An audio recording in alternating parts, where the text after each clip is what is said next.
Let us tell you why we're so serious about this icon.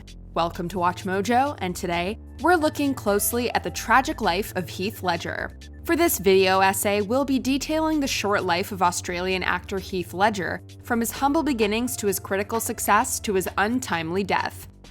Life in Australia and early acting career. Heath Ledger came into this world on April 4th, 1979 in Perth, Australia, to parents Sally and Kim Ledger, a French teacher and mining engineer respectively. Along with his sister Kate, he was allegedly named after one of the lead characters in Emily Bronte's Wuthering Heights. His literary counterpart Heathcliff also suffered a tragic fate. Though talented and promising in various sports like field hockey, Ledger shifted focus to acting at a young age to cope with the divorce of his parents. His first role came at age 10 when he played the lead in a production of Peter Pan, and it wouldn't be much longer before he went professional. At the age of 16, Ledger wrote his graduation exams early so he and his friend, Trevor DiCarlo, could travel cross-country to Sydney to pursue an acting career. There, he landed a main role on the teen drama Sweat and a recurring one on the long-running soap opera Home and Away. I've got a major meet that night. Chris will have a breakdown if I don't turn up, you know. However, it was his time on the quickly cancelled fantasy series Roar, alongside future stars Vera Farmiga and Kerry Russell, that exposed him to the kind of audiences he'd need to establish long-lasting popularity. I will never love another as I have loved you. While on the show, Ledger began dating co-star Lisa Zane, and despite her being 18 years his senior, a then 19-year-old Ledger relocated to Los Angeles. She took his hand and opened a lot of doors.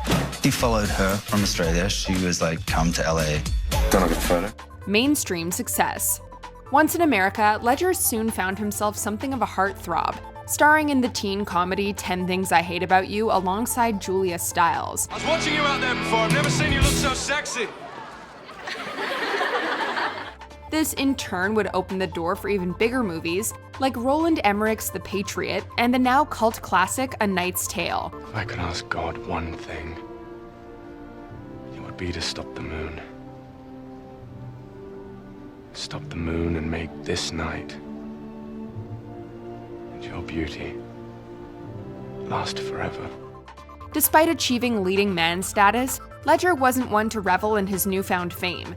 He was often described as being a very humble and shy person, and these qualities didn't entirely lend themselves to that of a megastar persona. Always one to remain private, Ledger found himself clashing with the press in 2004 when it was reported that either he or a family member had spat at journalists around the filming of the movie Candy. Look, I admit it was dumb, okay? I'm sorry. Ledger denied this, however, he continually found himself uncomfortable and nervous when making public appearances, be he on talk shows or presenting awards.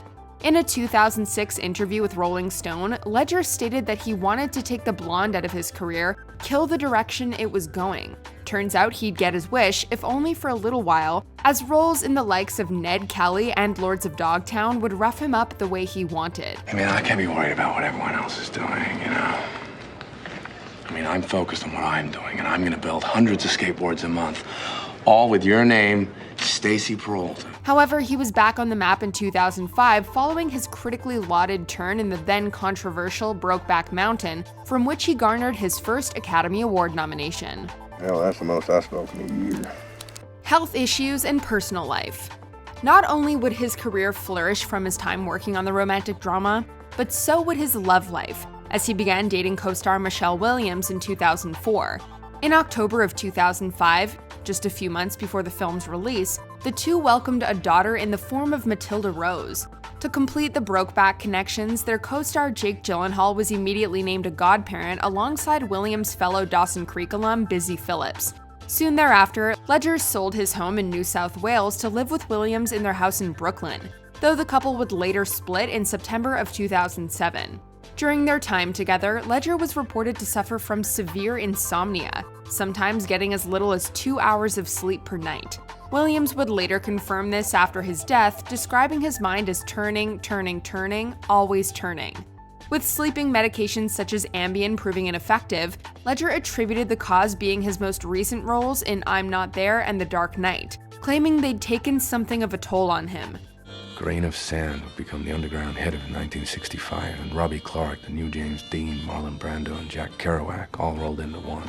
If certain news outlets are to be believed, however, sleeping medications were the least of his worries, as he was reported to be abusing heavier drugs like heroin and cocaine as well. Come on, I want you to do it, I want you to do it. Come on, hit me, come on, hit me, come on, hit me! Hit me! There was some speculation that Ledger's drug use resulted in Williams asking him to move out of their Brooklyn apartment following his refusal to receive treatment, though those claims were later refuted by Ledger's publicist. Death and investigation. Tragedy struck on January 22, 2008, when Ledger's housekeeper and his masseuse discovered the actor unconscious in his Manhattan apartment. And I put my BlackBerry down on the desk, and I kind of just stared at it. And then the phone rang, and it was his publicist, Mara Buxbaum, and she was crying. A call was quickly made to Ledger's close friend, Mary-Kate Olsen, who sent over a private security guard. However, his masseuse then dialed 911 to report that he was not breathing. Attempts were made by paramedics to revive him. However, Ledger was declared dead at the scene roughly 30 minutes after being found. Needless to say, news of Ledger's death at the age of 28 shocked the world at large, and speculation into the cause quickly began circulating. As you can see, fans already leaving tributes here, and you could see a lot of press, the paparazzi here taking pictures of that as well. Actor Heath Ledger, just 28 years old. An autopsy and toxicology report released some 2 weeks later asserted that Ledger suffered what was likely an accidental overdose of 6 separate medications, which, in addition to insomnia, could have been prescribed to combat afflictions such as pain and anxiety. Now, a short time ago, the actor's family issued a statement, quote, "While no medications were taken in excess, we learned today the combination of doctor-prescribed drugs proved lethal for our boy.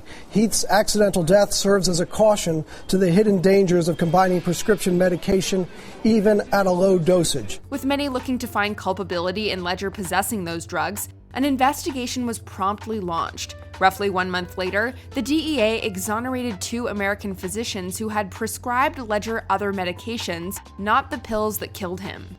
Olsen was reportedly investigated in regard to the medications. However, she refused to be interviewed without immunity from prosecution, and statements released by her attorney claimed she knew nothing of how Ledger obtained the medications that led to his death. Without further viable leads, the investigation was officially closed in August of 2008.